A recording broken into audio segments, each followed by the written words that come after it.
کچھ خاندان ایسے ہیں جن کو اللہ تعالیٰ نے چن لیا ہے، ان کا اللہ نے انتخاب فرمایا، ان میں جناب آدم علیہ السلام ہے، جناب نوح علیہ السلام ہیں، اور اسی طرح آل ابراہیم ہیں، اور اسی طرح آل عمران۔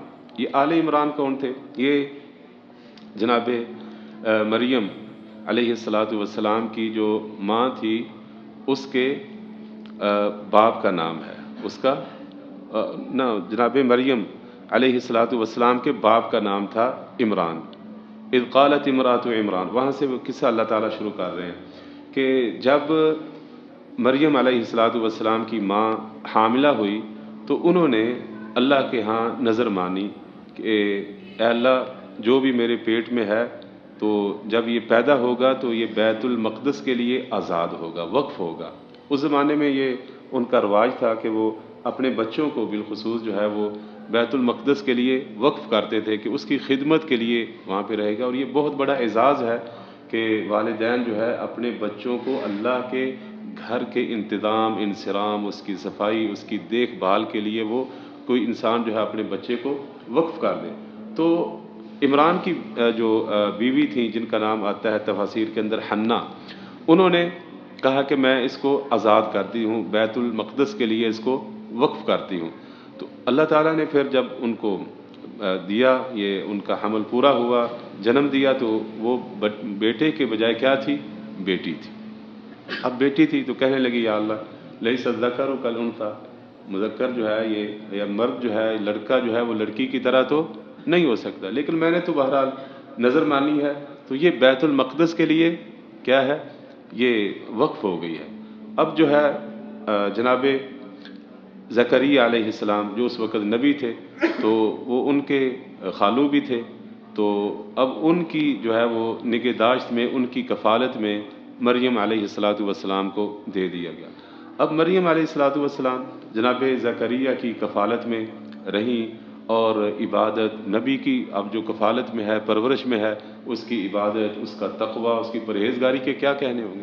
تو مریم علیہ السلام انتہائی عبادت گزار، تقوی اور قیام کرنے والی، صیام رکھنے والی، اللہ سے ڈرنے والی، بہت زیادہ ہر وقت عبادات کے اندر مصروف رہنے والی۔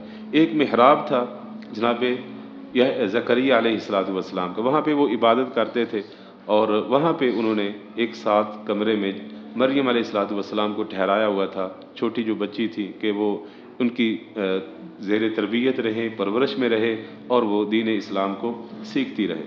بہرحال جب وہ بڑی ہوئیں تو اللہ تعالیٰ نے ان کی یہ عبادت اور ان کا اللہ کے ساتھ جو تعلق تھا، اس کی وجہ سے ان کے ہاتھوں کئی جو ہے وہ کرامتیں ظاہر کرنا شروع کر دی۔ مثلا جناب زکریا نے ان کے کمرے میں جانا تو دیکھنا کہ ان کے پاس جو ہے وہ پھل پڑے ہوئے ہیں یا رزق پڑا ہوا ہے، کوئی بھی چیز، تو کہنا یہ کہاں سے ہے؟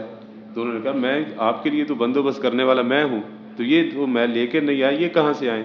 تو وہ کہتی ہیں ان ہوا من عند اللہ، یہ اللہ کے پاس سے ہے۔ اللہ تعالیٰ ان کو مختلف جو ہے وہ رزق عطا کرتے تھے اس وقت بطور کرامت کے۔ جناب زکریا بڑھاپے کو پہنچے ہوئے تھے، انہوں نے جب دیکھا کہ مریم علیہ السلام کے پاس اللہ کی طرف سے یہ سارا کوئی سلسلہ آتا ہے، کرامتیں، اللہ تعالیٰ کا خاص یہ فضل ہوتا ہے، تو اس کو دیکھ کر انہوں نے وہاں پھر اللہ سے دعا کی، یا اللہ اگرچہ میں بڑھاپے کو پہنچ چکا ہوں، بال سفید ہو چکے ہیں، اور جو ہے وہ میں بڑھاپے کی آخری حد کو پہنچ چکا ہوں، بہرحال میں تیری رحمت سے مایوس نہیں، یا اللہ ایک بیٹا عطا فرما۔ تو اللہ تعالیٰ نے بیٹے کی خوشخبری دی، اور بیٹے کا نام بھی اللہ تعالیٰ نے بتلا دیا کہ اس کا نام کیا ہوگا؟ یحییٰ۔ تو اللہ تعالیٰ نے جناب زکریا علیہ السلام کو بھی خوشخبری کے طور پہ ان کے بیٹے کو بتلا دیا کہ بیٹا ہوگا۔ کیسے ہوگا؟ اللہ نے کہا ایسے ہی ہوگا جس طرح تو پیدا ہوا، تو بھی اس سے پہلے کچھ نہیں تھا، اللہ تعالیٰ نے تجھے پیدا کیا، تو اسی طرح اللہ تعالیٰ پیدا کرتا ہے۔ کہنے لگے میں تو بانجھ ہو چکا ہوں، میری بیوی تو پہلے سے ہی بانجھ ہے۔ تو اللہ نے کہا کذالک اللہ یفعل ما یشاء، اللہ کے لیے یہ سب کچھ کرنا کوئی مشکل نہیں ہے۔ اللہ نے ان کو بڑھاپے میں جناب یحییٰ علیہ السلام عطا فرمایا۔ آگے پھر اللہ نے مریم علیہ السلام کا تذکرہ کیا کہ وہ یا مریم اقنتی لربک واسجدی وارکعی مع الراکعین، اے مریم قیام کر، رکوع کر، سجدہ کر، اور لمبے اللہ کے سامنے اللہ کی عبادت گزار بن جا، اللہ کی اطاعت گزار بن جا۔ پھر انہوں نے واقعی ایسے ہی اپنے آپ کو اللہ کے حکم کے مطابق ڈھالا۔ اب جو ہے وہ اسی طرح عبادت میں مصروف تھی کہ ایک دن ان کے پاس فرشتہ آتا ہے، اور فرشتہ جو ہے وہ آگے تفصیل آئے گی سورہ مریم میں، وہ ایک نوجوان مرد کی شکل میں آتا ہے۔ تو جیسے ہی مریم علیہ السلام ان کو دیکھتی ہیں تو کہتی ہیں اعوذ باللہ، میں اللہ کی پناہ مانگتا ہوں، میں اللہ کی پناہ مانگتی ہوں تجھ سے، اگر تو تھوڑا بھی اللہ سے ڈرنے والا ہے۔ اس نے کہا میں کوئی مرد نہیں ہوں، میں اللہ کا پیغام رساں ہوں، پیغام لے کر آیا ہوں، وہ یہ ہے کہ آپ کو میں بیٹا عطا کر اللہ کی طرف سے خوشخبری دینے لگا ہوں کہ آپ کو اللہ بیٹا عطا فرمائے گا۔ تو کہنے لگے کیسے بیٹا ہوگا جب کہ مجھے کسی بشر انسان نے ہاتھ تک نہیں لگایا، نہ حلال طریقے سے اور نہ ہی حرام طریقے سے، ضروری ہے اس کے لیے۔ تو کہنے لگے کذالک اللہ یخلق ما یشاء، اللہ جیسے چاہتا ہے پیدا کر دیتا ہے، اس کے لیے کوئی مشکل نہیں ہے۔ بہرحال اس کی پھر اللہ نے فرمایا اس کا نام ہوگا عیسیٰ، بڑا باوجی ہوگا، باروب ہوگا، اللہ کا مقرب بندہ ہوگا، وہ لوگوں سے بات کرے گا۔ اب کرامتے ہی کرامتے ہیں، اب وہ بچپن میں ہی کیا کرے گا، باتیں کرے گا، گود میں بچہ بولے گا۔ اور اسی طرح موسیٰ جناب عیسیٰ علیہ السلام کو اللہ تعالیٰ کتاب و حکمت سکھائے گا اور معجزات بھی عطا کرے گا۔ معجزات کیا ہے کہ وہ مٹی کا پرندہ بناتے، مٹی کا ایک پرندہ بناتے، پھر اس میں وہ پھونک مارتے تو وہ اڑنا شروع ہو جاتا۔ اسی طرح مادر ذات جو اندھے تھے ان پر ہاتھ پھیرتے تو وہ بینا ہو جاتے۔ اسی طرح مردوں تک کو وہ زندہ کر دیتے، یہ ان کے معجزات تھے۔ تو یہ ساری باتیں وہ انہوں نے پھر عیسائیوں کے سامنے، بنی اسرائیل کے سامنے رکھی، تو بنی اسرائیل جو ہے ان کے کچھ دشمن ہو گئے، بالخصوص یہودی، اور کچھ لوگ ان پر ایمان لے آئے، اور یہاں تک معاملہ پہنچا یہودی جناب عیسیٰ علیہ السلام کے اس قدر دشمن بن گئے کہ وہ آپ کی جان لینے کے درپے ہو گئے العیاذ باللہ۔ اس وقت پھر اللہ تعالیٰ جناب عیسیٰ علیہ السلام کو فکر لاحق ہوئی، تو انہوں نے اپنے ساتھیوں سے کہا کہ بھئی کون ہے جو اللہ کے لیے مددگار بنے گا؟ تو ان کے حواریوں نے کہا کہ ہم اللہ کے لیے مددگار ہیں، اللہ کے دین کے لیے ہم کھڑے ہیں۔ تو اس وقت پھر محترم بھائیوں یہودی انہوں نے جناب عیسیٰ علیہ السلام کا جو اپنے حواریوں کے پاس بیٹھے ہوئے تھے محاصرہ کیا، اور انہوں نے اپنے گمان کے مطابق ان کو پکڑ کے سولی چڑھا دیا ہے العیاذ باللہ۔ جبکہ ایسا ہوا کہ وہ آئے ضرور، لیکن اللہ تعالیٰ نے جناب عیسیٰ علیہ السلام کو زندہ آسمان پر اٹھا لیا۔ یہ سورہ آل عمران کے اندر اللہ نے تفصیل کے ساتھ بیان کیا۔ اللہ نے پورے کا پورا آسمان پر ان کو وہ لے گئے زندہ، آج بھی وہ اسی طرح آسمان پر زندہ ہیں، اور قرب قیامت وہ دنیا میں دوبارہ تشریف لائیں گے اور تبھی زندگی اپنی گزاریں گے، اس کے بعد پھر وہ وفات پائیں گے۔ تو اللہ نے ان کو اٹھا لیا۔ تو یہ ساری باتیں اللہ تعالیٰ نے یہ سورہ آل عمران میں بیان فرمائی، اور ان عیسائیوں کو جو کافی دنوں سے رکے ہوئے تھے ان کے سامنے آپ صلی اللہ علیہ وسلم نے رکھی، پھر بھی وہ ماننے کے لیے تیار نہیں تھے۔ تو اللہ نے کہا دیکھیں ان کو کہو ان مثل عیسیٰ عند اللہ کمثل آدم، عیسیٰ علیہ السلام کی مثال تو اللہ کے ہاں آدم کی طرح ہے۔ آدم کو اللہ نے مٹی سے پیدا کیا، پھر کہا ہو جا تو وہ ہو گئے۔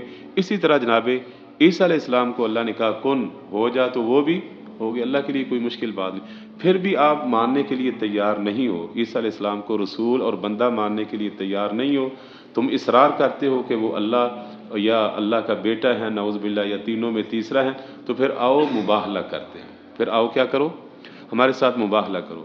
تو اس مباہلے کے لیے اللہ نے کہا کہ ان کو کہو اپنی بیویاں عورتیں لے آؤ، اپنے بچے لے آؤ، میں بھی اپنے بچے اور اسی طرح اپنی بیویاں لے آتا ہوں۔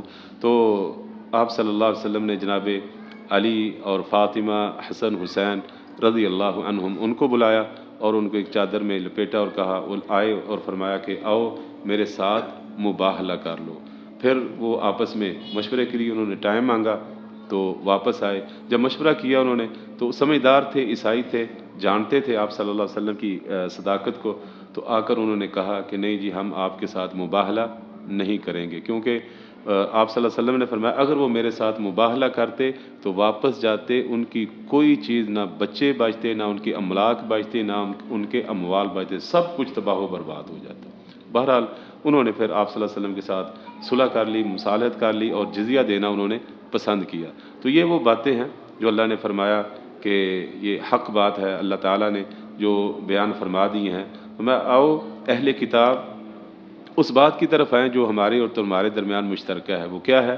اللہ نعبد الا اللہ، کہ ہر نبی کی دعوت جو تھی وہ کیا تھی؟ توحید تھی، کہ اللہ کے علاوہ کوئی اور معبود برحق نہیں ہے، اور اس کے ساتھ کسی کو شریک نہ ٹھہرائیں، اور نہ ہی آپس میں ایک دوسرے کو ہم رب بنائیں۔ تو تین چیزیں، اہل کتاب یعنی عیسائی اور یہودی، ان کو دعوت دینے کا اللہ نے یہاں پہ اسلوب بیان فرمایا کہ کسی عیسائی کو دعوت دینی ہو تو کیا کہنا ہے؟ اور جی بنیادی چیز پر آتے ہیں، موسیٰ علیہ الصلوۃ والسلام کے ماننے والے ہیں، یہودی ہیں یا عیسائی ہیں، اور جی ہر نبی کی دعوت کیا تھی؟ لا الہ الا اللہ، اس پر آ جاتے ہیں، توحید پر آ جاتے ہیں، اور اللہ کے ساتھ کسی کو شریک نہیں ٹھہراتے، اور کسی کتنا بھی بڑا مرتبے والا مقام والا کیوں نہ ہو، کسی بندے کو اللہ کے مقابلے میں رب نہیں بنا سکتے۔ پھر آگے اللہ نے کہا کہ دیکھیں انہوں نے جناب عیسیٰ علیہ الصلوۃ والسلام کو رب بنا لیا، جبکہ یہ نبی کے لیے ممکن ہی نہیں ہے کہ اللہ نے اسے کتاب و حکمت دی ہو اور پھر وہ لوگوں کو کہے کہ بھئی اللہ کو چھوڑ کر مجھے رب بنا لو۔ وہ لوگوں کو کفر کا کیسے حکم دے سکتا ہے جب کہ لوگ مسلمان ہو چکے ہوں؟ تو یہ ساری اللہ تعالیٰ نے تفصیل جو ہے وہ بیان کی عیسائیوں کو بتلانے کے لیے، ان پر دعوت کا اتمام حجت کرنے کے لیے۔ میرے محترم بھائیوں، یہ آیات، یہ قرآن کی یہ جو صورتیں ہیں، یہ توحید کے ساتھ لبریز ہیں۔ انہیں توجہ کے ساتھ، اگر آج مسلمان بھی نہیں پڑھ رہے تو صحیح بات ہے، اگر پڑھیں گے تو دین کی سمجھ لگے گی، اور نہیں پڑھ رہے تو یہی معاملات ہیں۔ کوئی کہہ رہا ہے نور من نور اللہ، کوئی کہہ رہا ہے اللہ کے رسول صلی اللہ علیہ وسلم کو بڑھا رہا ہے، کوئی جناب اولیاء اور صلحاء کو بڑھا رہا ہے۔ مسئلہ کیا ہے؟ وجہ کیا ہے؟ وجہ یہی ہے کہ دین سے کیا ہے؟ دوری ہے۔ تو قرآن کے ساتھ اپنے آپ کو جوڑیں، قرآن کو سمجھ کر پڑھیں، قرآن کا ترجمہ پڑھیں، اس کا مفہوم سمجھیں۔ اللہ کے رسول صلی اللہ علیہ وسلم نے جو اس کی تفسیر کی ہے، اس کو صحابہ کے نقش قدم پر چلتے ہوئے اپنی توحید کا خیال کریں۔ ھذا واللہ اعلم، صلی اللہ علیہ نبی، سبحانک اللہ۔